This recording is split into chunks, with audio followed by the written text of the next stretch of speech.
어서오세요. 이번 편은 약간 늦었죠? 지난 편에는 반응이 조금 적었잖아요. 그래서 다음 편을 빨리 들고 와야만 할 이유를 찾지 못해서 제가 서두르지 않았어요. 그러면 3편 이어서 해볼게요. 그날 이후 달라진 건 나밖에 없는 듯 했다. 남편은 계속 귀가 시간이 늦었고 아들아이는 평상시와 다르지 않은 일상을 보냈다. 평일엔 학교와 학원, 주말엔 영재원과 스포츠클럽에 다녀오는 것 외에는 집에서 보냈고 식사 시간을 제외하고는 제 방에서 나오지도 않았다. 학교 시험 기간인데 영재원에서는 과제를 줄여주지 않았다면서도 싫은 기색 없이 또 진득하게 책상 앞에 앉아있는 걸 보면 딱하기도 했다. 그러다 이내 고개를 가로저었다. 지금 공부가 머리에 들어온다고? 어떻게 저렇게 태평할 수 있는가 싶어 화가 치밀었다. 얼굴이 벌개지고 맥박이 빨라졌다. 그럴 때면 사이다를 벌컥벌컥 마시고 진정시켰다. 마음이 다시 조용해지면 묵묵히 공부만 하는 아들아이가 다시 기특해졌다. 변덕을 부리는 내 마음을 나도 종잡을 수가 없었다. 13시간 진통 끝에 낳은 첫 아이였다. 내 젖과 청춘을 먹여 키운 아이였다. 온몸 구석구석 모르는 데가 없는 내 새끼였고 어디에 내놔도 아깝지 않은 총명한 내 자식이었다. 그 사실이 변할 리 없다. 그럼에도 불구하고 분명한 건 아들아이에게 우호적인 감정이 드는 게 불편해지고 있다는 것이었다. 이렇게 그대로 지나갈 일이냐고 남편에게 몇 번이나 물어보았다. 담임을 찾아가 상담이라도 해볼까라는 말에는 선생이 별 수 있겠냐는 답을 들었다. 그도 그럴 것 같았다. 괜히 부스럼 만들지 말라는 소리에 나도 모르게 고개를 끄덕였다. 어디 여행이라도 다녀올까라는 말에는 아예 대꾸조차 없었다. 무슨 소용이냐는 뜻이었다. 뭔가 전환점이 필요하지 않을까 싶다는 덧붙임에 세훈이가 뭐 죄지었어 왜 도망가? 라고 또 한 소리 들어야 했다. 정말 죄를 지은 건 아닌 걸까? 여자애도 응했다고 합의라는 단어로 15살 아이들의 스트레스 해소용 성관계를 묵인하는 것이 어른들의 마땅한 태도인 걸까? 나는 한 번 더 물었다. 내가 슬쩍 그 여자애들을 만나볼까? 소파에 누워 핸드폰을 들여다보던 남편이 벌떡 일어나 앉았다. 당신 대체 왜 그래? 만나서 뭐하게? 상판이라도 보고 오면 마음이 놓일 것 같아? 빤한 것들을 꼭 봐야 알겠냐고. 공부 잘하고 반반하게 생긴 매너 좋은 남자애한테 혹해서 목매단 것들이야. 그런 것들을 만나봤자 속만 쓰리다고. 억울하면 우리 쪽이 억울한 거야 이 사람아. 가만히 있는 애를 꿰서 이런 소문에 시달리게 만든 게 그년들인데 당신은 왜 자꾸 가해자 코스프레를 못해서 안달이야? 그리고 말은 바르게 하자. 주겠다는 걸 안 먹는 놈이 병신 아니냐고. 당신은 어떻게 그렇게 확신해? 그럼 부모가 자식을 믿어야지 남을 믿어? 거실로 나와 텔레비전 앞에 앉은 딸아이 때문에 대화는 거기에서 그쳤다. 딸아이가 보려는 건 며칠 전부터 손꼽아 기다리던 좋아하던 아이돌의 컴백쇼였다. 나는 딸아이의 까만 뒤통수를 바라보며 골몰했다. 나는 왜 이렇게 불안하고 석연치 않은 기분에 시달리는 것일까? 나를 향해 화살을 돌려 물었다. 아이를 못 믿어서? 아이를 사랑하지 않아서? 그게 아니라면, 잘못이 아니라면 말끔하게 있고 잘못한 일이라면 빨리 해결하고 본래의 바른 아이라는 이미지를 되찾고 싶은 마음이어서는 아닐까? 남편과 달리 아들아이뿐만 아니라 여자아이들이 줄곧 신경이 쓰이는 건 혹시라도 그 여자애들이 나중이라도 내 아이의 발목을 잡는 증인이 되는 건 아닐까 하는 두려움 때문이라는 걸 나는 어렴풋이 알고 있었다. 해결할 수 있을 때 입을 막거나 봉합할 수 있을 때 수습하고 싶은 것. 그것이 아이의 미래를 위해 부모가 할 일이라는 생각이 들었던 것이다. 그것이 인정하고 싶지 않고 보이고 싶지 않은 나의 가장 솔직한 심정이었다. 어떡해! 딸아이가 괴성을 지르며 텔레비전에 바짝 다가가 앉았다. 현란한 무대에서 시끄러운 노래가 터져나오고 13명이나 되는 어린 남자애들이 일사불란하게 춤을 추기 시작했다. 다들 만화 주인공처럼 생긴 애들이었는데 아무리 봐도 다 똑같이 생긴 것 같았다. 딸아이는 자기가 좋아하는 멤버가 클로즈업 될 때마다 자지러지게 소리를 질러댔다. 딸아이는 대체 뭐가 되려는지 영 종잡을 수가 없었다. 아들아이는 지금처럼만 성적을 유지하면 제가 바라는 의과대 진학이 그리 힘들지 않을 것 같았다. 하지만 딸아이는 아들아이와 달라서 가르치지 않으면 저절로 깨치는 게 없고 가르쳐도 알맞게 하는 게 없었다. 딸은 야무지고 살림 미천이라는 말이 왜 생긴 것인지 납득할 수 없었다. 딸 키우는 재미도 마찬가지였다.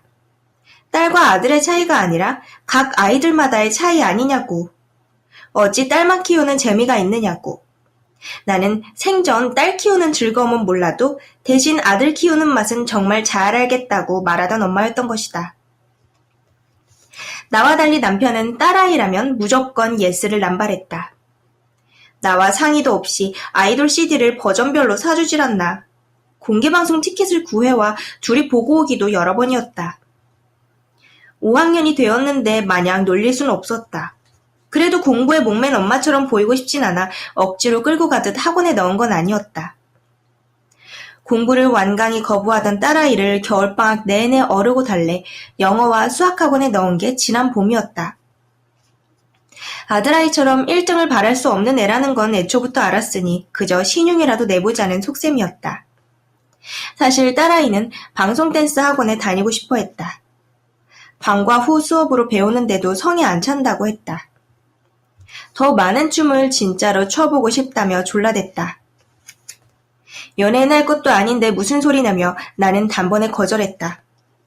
이 와중에 내 속도 모르는 남편은 이번에도 나와 의논 없이 딸아이가 조르는 대로 방송댄스 학원에 보내주겠다고 덜컥 약속을 해버렸던 것이다. 제가 지금 춤 배울 때야?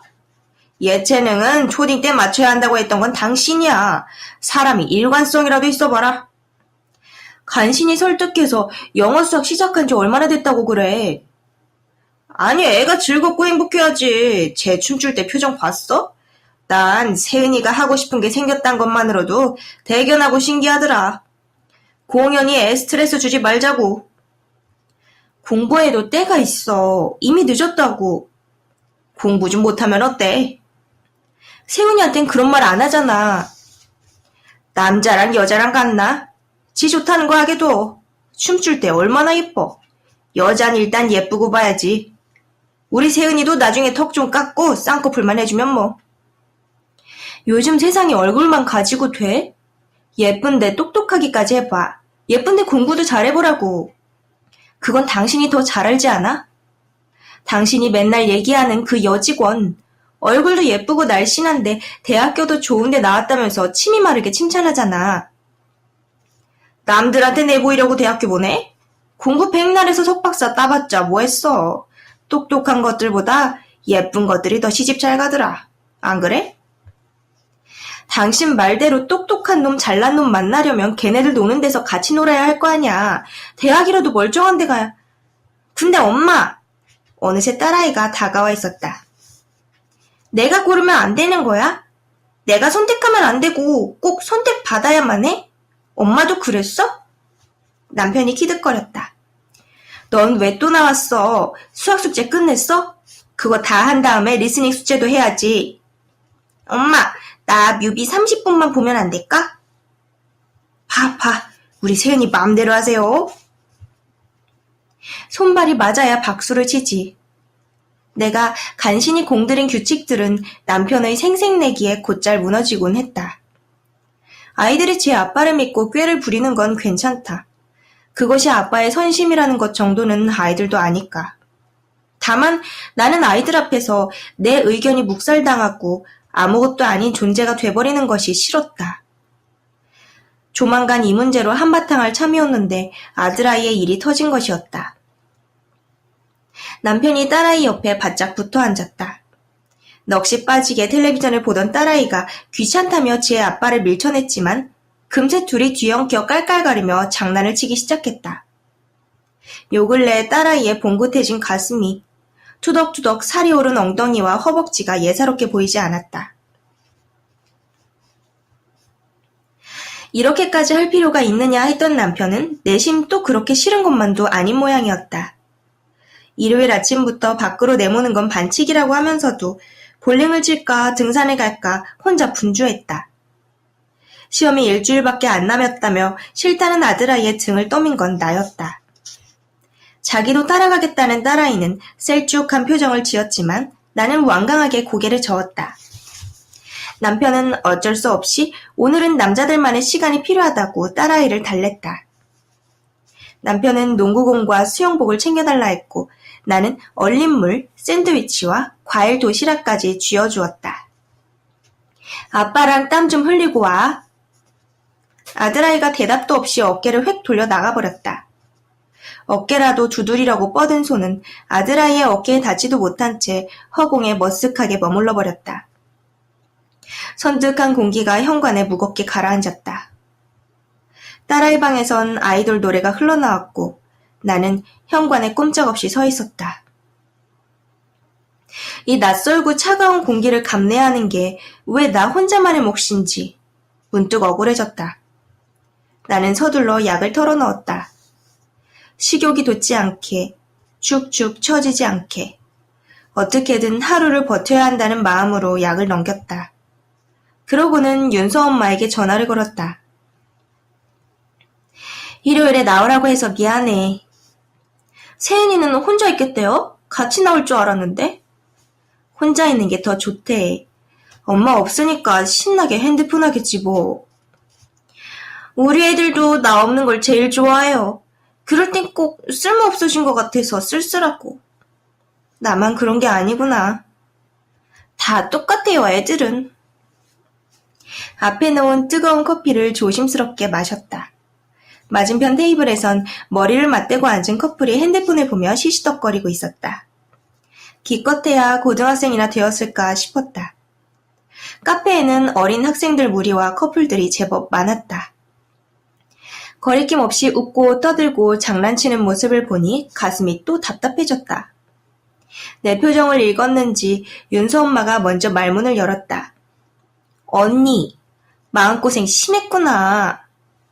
자기도 알고 있었지?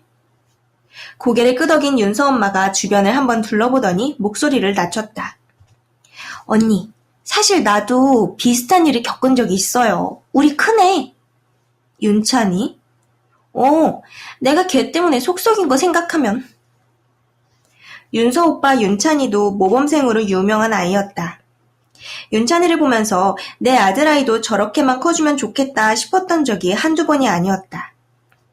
공부면 공부, 운동이면 운동, 예의는 또 얼마나 바른지. 그런 윤찬이가? 언니 앞이니까 내가 편하게 말할게. 언니도 알다시피 우리 윤찬이가 전교 1, 2등을 한 번도 안 놓친 애잖아요? 그런데 작년 2학기에 등수가 뚝뚝 떨어지는 거예요. 전교 10등 밖까지. 말이 안 되잖아요. 그래서 알아보니까 아휴 속상해. 윤서 엄마가 내 쪽으로 몸을 더 내밀었다. 윤찬이와 성적으로 경쟁하던 여자애가 있었는데 이 여자애가 작정을 하고 윤찬이를 꿰어내 공부를 못하게 했다는 것이다. 일부러? 네. 여자애가 몸으로 덤비는데 남자애가 어떻게 당해내느냐고요. 우리 윤찬이는 처음 경험했으니까 거기에 또 홀딱 빠져서는 정신을 못 차린 거예요. 여자애는 깜찍하게도 저 혼자 공부해서 1등 가져가고 우리 윤찬이만 바보 됐잖아요. 여자애가 정말 그러려고 그랬대? 다른 이유가 또 있어야 말이죠. 둘이 맨날 전교 1, 2등 가지고 엎치락 뒤치락 하던 애들이었거든요. 승산이 없다 싶으니까 여자애가 최후의 수단을 쓴 거죠. 등수 나오자마자 냉큼 헤어진 거 보면 뭐. 윤찬이와 그 여자애는 사귄 걸까? 아니면 아들아이처럼 스트레스를. 세훈이 뭐래요? 우리 윤찬이는 자기네들은 사귄 거라고 하더라고요. 자기가 공부를 안 한 거지 여자의 잘못이 아니라고 하면서 끝까지 여자애를 감싸는데 아휴 우라통 터져. 그거 믿어져요? 나는 믿어졌다. 더 열받는 건요. 알고 봤더니 그 앙큼한 여자의 별명이 1등 킬러래요. 윤서 엄마의 동그란 눈이 더 커진 것 같았다. 자기랑 등수 싸움하는 남자애들만 사귄다는 거예요? 경쟁자 떨어뜨리기 위해 몸까지 써서 달려드는 걸 어느 남자애가 이겨내겠어요? 소문날 걸 무서워하지도 않는 여자인 걸 보면 확실히 독종인데 학교에 고발할 수도 없고. 혹시 아드라이와 했던 여자애들도 그런 걸까? 차라리 그런 이유였다면 마음이 놓일 것 같은 기분이 드는 건 또 무슨 연유인지. 윤서 엄마는 자기 아들이 피해를 본 것이 아직도 화가 안 풀린다고 했다. 나는 점점 의아해졌다. 그럼에도 불구하고 공부를 한 여자애와 그래서 어쩔 수 없이 성적이 떨어진 남자애라니. 언니, 나도 딸을 키우지만 요즘 여자애들은 정말 못 당하겠어요. 공부면 공부, 잔머리면 잔머리. 어수룩한 아들들만 해본다니까. 내가 그래서 세훈이 얘기 듣고 가슴이 철렁했잖아요. 언니가 얼마나 속상할지 아니까. 나는 한숨을 길게 내쉬었다. 언니, 근데 이런 일들은 우리만 겪은 것도 아니래요. 학교마다 그런 여자애들이 꼭 하나씩은 있다네. 글쎄 어느 학교에서는. 하여간 요즘 여자애들은. 윤서 엄마는 봉인이 풀린 듯이 거침없이 소문을 풀어놓았다. 윤서 엄마의 논리대로라면 성적에 목숨 건 여자아이는 되바라진 여자애였고 성적에 관심 없는 여자애들은 아이돌이나 따라다니며 화장이나 하는 골빈 여자애였다. 윤서도 내 딸아이도 요즘 여자애들이라는 것을 잊은 사람 같았다. 맞은편에 앉은 어린 커플이 쪽 소리가 나게 뽀뽀를 하더니 자리에서 일어났다. 입술만 도드라지게 빨갛게 반짝이는 여자애와 코밑이 거무스레한 남자애가 서로 배시시 웃으며 카페를 나서는데 그게 나는 참 예뻐 보였다. 아들에게는 결여된 저 또래만이 가질 수 있는 평범한 정서가 눈부셔 보였다. 쟤들 부모는 자기 자식이 저러고 다니는 거 모르겠죠? 나는 윤서 엄마와 상의를 하고 싶었다. 세훈이 같은 아이와 한반이라는 걸 불쾌해할 여자아이들이 염려되었기 때문이다. 아이들이든 엄마들이든 사과를 요구하면 기꺼이 사과할 생각이었다. 이런 일이 다시 불거지지 않도록 단속시키겠다고 몇 번이고 고개를 숙일 수도 있었다. 반성할 줄 모르는 아들 대신 엄마인 나라도 진심을 보여야 할 것 같았다. 그러나 윤서 엄마는 이런 내 심정을 이해해줄 사람은 아닌 것 같았다. 윤서 엄마도 나와 다르게 세상을 보는 사람이었던 것이다. 윤서 엄마, 부탁했던 거. 윤서 엄마가 반으로 접은 메모지를 내게 건넸다. 윤서가 소문으로 들었다는 거랑 엄마들한테 전해 들은 것도 같이 적어봤어요. 생각보다 많진 않더라고요. 전화번호 못 찾은 애도 있고. 아들아이와 어울렸다는 여자애들의 이름과 연락처였다. 차마 펼쳐보기가 두려워 받자마자 핸드백에 넣었다. 아직 뭘 어떻게 해야 할지 몰랐다. 그래도 남편이나 아들처럼 가만히 있는 것이 최선이라는 데에는 동의할 수 없었다. 언니, 엄마들이 뭐라고 하는 줄 알아요? 그래도 세훈이가 똑똑한 애라고 그런 것에 조금도 안 흔들리고 제 페이스대로 공부하는 거 보면 보통 애는 아니라면서 다들 새삼 놀랐어요. 언니 듣기 좋으라고 하는 소리가 아니라 정말로. 나도 다시 봤다니까. 나는 윤서 엄마를 물끄러미 쳐다보았다. 윤서 엄마는 진심으로 나를 위로하고 있었고 아들아이가 나쁜 애가 아니라고 변명을 해주었으며 마치 자기 스스로에게 다짐하듯 남자들은 다 그렇게 큰다고들 하니까 염려하지 말자는 말까지 건넸다. 어쩐지 창피한 마음이 들었다. 그래서 나는 고맙다고 거짓말을 해버렸다. 윤서 엄마와 헤어질 무렵에야 윤서의 안부를 묻게 되었다. 윤서는 잘 지냈지? 야무져서 엄마 걱정할 일을 만들지도 않을 테고. 윤서 엄마가 해맑게 웃으며 답했다. 그럼요. 우리 윤서는 그저 순진에 빠져서 공부밖에 몰라요. 윤서는 되바라진 여자애구나. 그럼 윤서 엄마는 어떤 여자아이였을까? 나는 또 어떤 여자아이로 사람들에게 평가받았을까? 그 평가 때문에 얼마나 많은 여자아이들이 스스로를 속이고 살아왔던 걸까? 그나저나 그 평가는 누구의 시선에 의해 결정된 것인지 궁금해지기 시작했다. 윤서 엄마의 차를 먼저 보내고 혼자가 된 후에야 나는 간신히 윤서 엄마가 건넨 쪽지를 펼쳤다. 모르는 아이들이지만 이름만큼은 하나같이 곱고 예뻤다. 나는 그 이름을 외울 때까지 여러 번 읽고 또 읽었다. 여기까지 이제 마지막 한 편 남았는데요. 오늘은 사실 뒤에 있는 마지막 편까지 같이 읽어버릴까 하고 생각도 했는데 뒤쪽에 나오는 작가 노트도 같이 읽어드리고 싶어서 마지막 편은 다음 시간에 읽어드릴게요. 그럼 읽어주는 예니밍판 여러분, 다음 시간에 만나요. 안녕! 스슥!